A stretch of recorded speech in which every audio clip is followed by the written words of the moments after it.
नमस्कार, NMF news पर आप सभी का बहुत स्वागत। मैं हूं आपके साथ अभिषेक मुंडी। 2024 इस देश में चुनावी साल है। पहले लोकसभा चुनाव हुए, उसके बाद अभी 2 राज्यों में विधानसभा के चुनाव हुए। हालांकि नतीजे अप्रत्याशित रहे। लोकसभा चुनाव में जहां कहा जा रहा था कि बीजेपी पूर्ण बहुमत की सरकार बना रही है, वहीं वो गठबंधन के साथियों के साथ उसे सरकार बनानी पड़ी। ऐसा ही कुछ रिजल्ट देखने को मिला हरियाणा में, जहां से बीजेपी की विदाई तय मानी जा रही थी और कांग्रेस पार्टी वहां सरकार बनाती हुई दिख रही थी। लेकिन नतीजों के बाद वो सारे नतीजे बदल गए, एग्जिट पोल्स बदल गए। अब चर्चा है 2 और राज्यों की।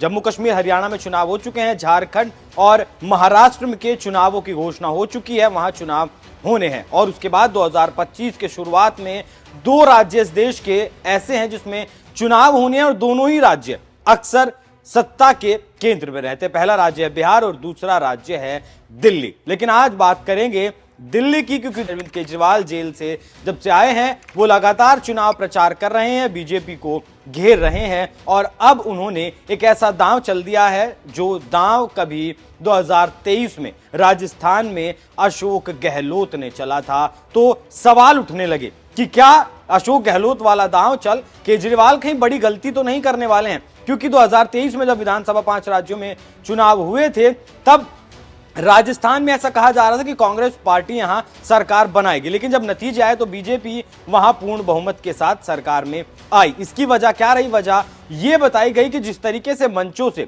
अशोक गहलोत ने यह ऐलान किया कि अगर बीजेपी की सरकार सत्ता में आती है तो जो जनता को लाभान्वित करने वाली योजनाएं हैं वो बंद कर दी जाएंगी। उसमें जैसे कि 25 लाख रुपए तक का फ्री इलाज की बात हो या फिर और तमाम तरीके की जो सुविधाएं जनता को राजस्थान में दी जा रही थी। लेकिन बीजेपी ने इस पर पलटवार किया और कहा कि ऐसा नहीं होगा। अगर हम सरकार में आते हैं तो जो पिछली सरकार की योजनाएं हैं वो लगातार चलती रहेंगी। इससे क्या हुआ? इससे जो कांग्रेस पार्टी का लाभार्थी जो वर्ग था, जिस पर कांग्रेस पार्टी की नजर थी और कांग्रेस पार्टी का ऐसा मानना था कि जो लाभार्थी वर्ग है वो तो कहीं ना कहीं कांग्रेस पार्टी के खाते में ही जाएगा, वो वोट बैंक भी कहीं ना कहीं ट्रांसफर हुआ बीजेपी के खाते में। और यही बात अब एक लेटर के जरिए दिल्ली के मुख्यमंत्री अरविंद केजरीवाल ने भी दिल्ली की जनता को कही है कि अगर बीजेपी की सरकार दिल्ली में बनती है तब जितनी भी यहां फ्री की योजनाएं चल रही हैं, फ्री बिजली की बात हो, फ्री पानी की बात हो या फिर स्वास्थ्य की बात हो, शिक्षा की बात हो, बसों में महिलाओं के फ्री यात्रा की बात हो,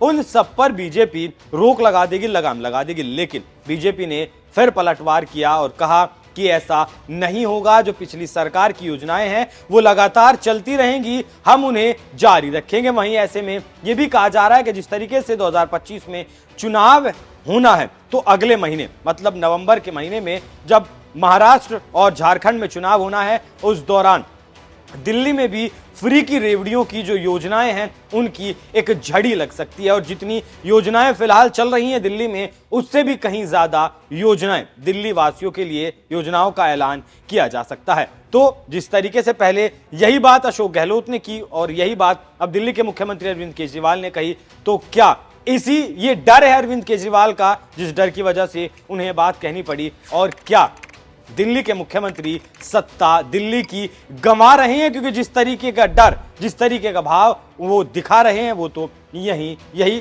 बता रहा है। तो अब देखना दिलचस्प होगा कि जो नतीजे 2023 में राजस्थान में आए थे अशोक गहलोत के बयान के बाद, क्या वो नतीजे 2025 में अरविंद केजरीवाल के बयान के बाद दिल्ली में आते हैं और दिल्ली में बीजेपी सरकार बनाती है।